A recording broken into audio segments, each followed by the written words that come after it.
Assalamu alaikum warahmatullahi wabarakatuh. Kuna kisa kimoja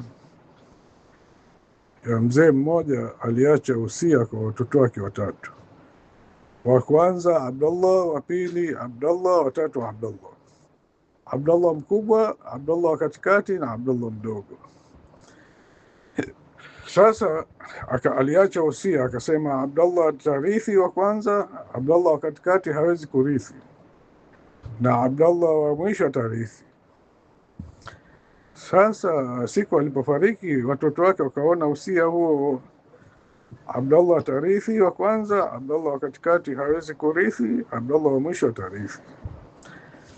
Sasa wakashindwa kutambua nani atarithi, kwa nini huyu hawezi kurithi, kwa sababu gani hawajui.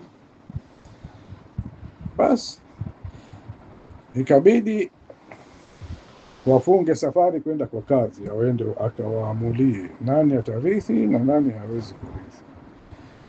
Sasa wakati wako njiani wanaelekea kwa kadhi, wakakutana na mtu mmoja anatafuta ngamia wake. Ngamia ametoroka. Yule bwana ambaye ngamia wake ametoroka akawauliza hao watatu, akamuuliza, jamani, mumemwona ngamia wangu? Nimepotelewa na ngamia. Yule wa kwanza akamuuliza, hivi huyo ngamia wako alikuwa chongo? Mwenye ngamia akasema ndio. Na wa pili akamuuliza, hivi ngamia wako alikuwa amekatika mkia? Mwenye ngamia anayetafuta akasema ndio. Na watatu akamuuliza, hivi ngamia wako ni kilema, mguu mmoja una athari? Mwenye ngamia akasema ndio. Basi wakamwambia, hatujamuona. Yule mwenye ngamia alipotelewa akaona, vipi hawa watu watatu wamenipa sifa zote za ngamia wangu ambaye amepotea, alafu wakaniambia hawajamuona, vipi? Yule bwana akasema, bwana, mimi nitawashtaki kwa kadhi. Kwa hiyo wote wale watatu na huyu bwana aliyepotelewa na ngamia, wote wakawa safari yao moja kuelekea kwa kadhi. Wakaenda mpaka wakafika kwa kadhi. Mwenye ngamia akaanza kusikilizwa. Mwenye ngamia akasema, bwana, mimi nawashtaki hawa watu watatu. Mimi nimepotelewa na ngamia. Hawa watu watatu wamenipa zile sifa zote za ngamia wangu, lakini baadaye wakaniambia hawajamuona. Sasa mimi nawashuku hawa watatu ndio walionichukulia ngamia wangu. Yule kadhi akawaambia wale watatu, akaamuru wale watatu ndugu wawekwe ndani. Walipowekwa ndani, yule kadhi akatuma na mpelelezi aingie nao ndani.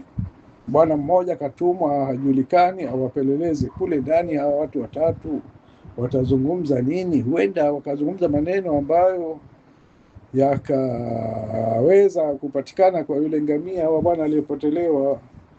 Kwa hiyo watatu hawa wakawekwa ndani, akawekwa na mpelelezi ambaye wale mabwana watatu hawamjui mpelelezi, lakini wakajua kwamba kuna mtu anatupeleleza hapa, lakini mpelelezi mwenyewe yuko wapi hawakumjua. Basi kikaletwa chakula usiku, ikaletwa supu ya nyama, ikaletwa na chapati. Basi ilivyoletwa, wa kwanza akasema, hivi hii nyama sio ya mnyama anayeliwa, hii nyama ni ya mbwa. Yule wa pili akasema tena, na hii chapati, aliyezitengeneza hizi chapati ana mimba. Basi wale mabwana wakala. Walipomaliza kula, yule mpelelezi akapeleka zile habari kwa mfalme, kwamba bwana anasema kwamba ile nyama sio ya mnyama wa kawaida, ile nyama ni ya mbwa. Na mwingine akasema hivi kwamba na hizi chapati zimepikwa na mwanamke ambaye ana mimba. Na yule watatu alisema hivi, na huyu kadhi ni mwanaharamu, huyu kadhi ni mwanaharamu. Ya kwanza alisema hii nyama sio ya mnyama wa kawaida, hii nyama ni ya mbwa. Wa pili akasema hizi chapati zimepikwa na mwanamke ana mimba. Na watatu akasema hivi, huyu kadhi ni mwana haramu. Basi ilipofika asubuhi, kadhi akamwambia watoeni hao. Alipokwisha kuwatoa akamwambia, wewe kwa nini wewe ulisema kwamba yule ngamia ni chongo?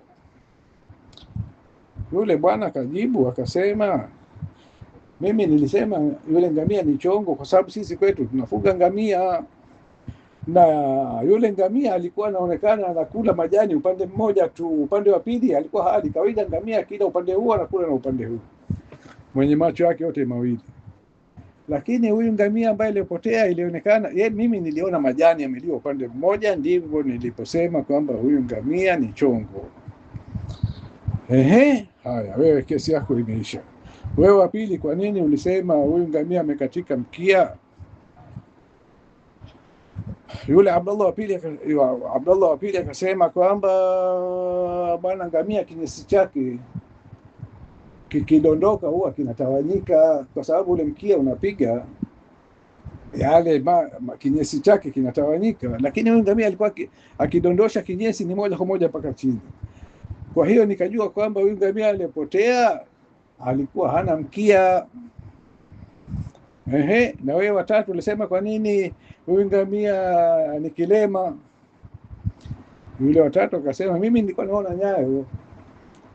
Yule ngamia anapokanyaga anakanyaga kwa miguu yake yote minne, lakini huyu ngamia ambaye amepotea mimi niliona nyayo zake ziko tatu tu. Kila anapokanyaga kuna mguu mmoja hugusi chini. Kwa hiyo alama ya mguu mmoja ilikuwa haionekani njiani. Ndio maana nikasema huyu ngamia ni kilema. Basi yule kadhi akawa ameridhika na hayo majibu. Alafu sasa akamwambia, kwa nini mulisema ile nyama ya supu niliyowapeni gerezani humo ndani ilikuwa ni nyama ya mbwa na sio nyama ya mnyama anayeliwa? Yule bwana akasema kwamba majibu yangu ni kwamba nyama inayoliwa inaanza na mfupa chini, alafu inakuja nyama, alafu inakuja mafuta juu, shaham inakaa juu, katikati nyama, chini mfupa. Kwa sababu mnyama anayeliwa sio mwindaji, kwa hiyo inatangulia mfupa, alafu nyama, alafu mafuta, yani ni shaham. Na mnyama ambaye haliwi inatangulia mfupa, alafu inakuja mafuta shaham, alafu inakuja nyama juu, kwa sababu ya yule mnyama ya kuinda, anakuwa na nguvu za kuweza kuinda.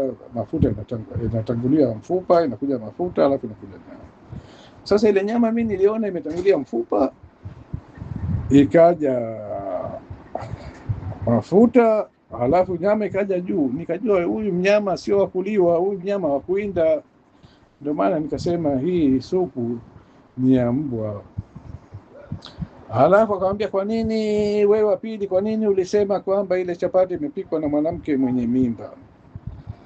Akaambia, kwa sababu niliona wakati wanasukuma ile chapati jinsi ilivyo inavyosukumwa kwenye kibao, huyu mwanamke alikuwa na tumbo, kwa hiyo alipokuwa anasukuma ile chapati ilikuwa haiji raundi, ilikuwa sehemu moja haikamiliki raundi. Kwa hiyo haiwezi kufanywa isipokuwa na mwanamke mwenye tumbo kubwa. Kwa nini na wewe watatu, kwa nini ulisema kadhi ni mwana haram? Akasema, mimi nilisema kadhi ni mwana haram kwa sababu wakati huyu kadhi anatuweka, kwanza hajatusikiliza sisi tumekuja na kesi yetu, hajatusikiliza moja kwa moja, ametuweka ndani. Hilo la kwanza. Halafu la pili ni kwamba wakati anatuweka sisi ndani akatuwekea na mpelelezi. Kwa hiyo nikajua hili jambo hawezi kufanya isipokuwa bwana haramu. Basi yule kadhi akawa ameridhika. kwamba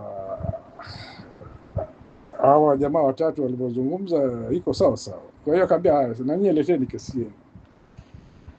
Wakasema bwana, sisi baba yetu amefariki, ametuachia usia. Akasema Abdallah wa kwanza atarithi, Abdallah wa pili hawezi kurithi, na Abdallah wa tatu atarithi. Mfalme akasema jibu lake mbona ni rahisi mno hilo. Huyo aliyosema kadhi ni mwanaharamu, huyo ndo mwanaharamu, harithi huyo. Hawa wengine wawili watarithi. Huyo aliyosema huyu kadhi mwanaharamu, huyo hawezi kurithi, huyo ni mwanaharamu, nendeni hapa, tokeni hapa.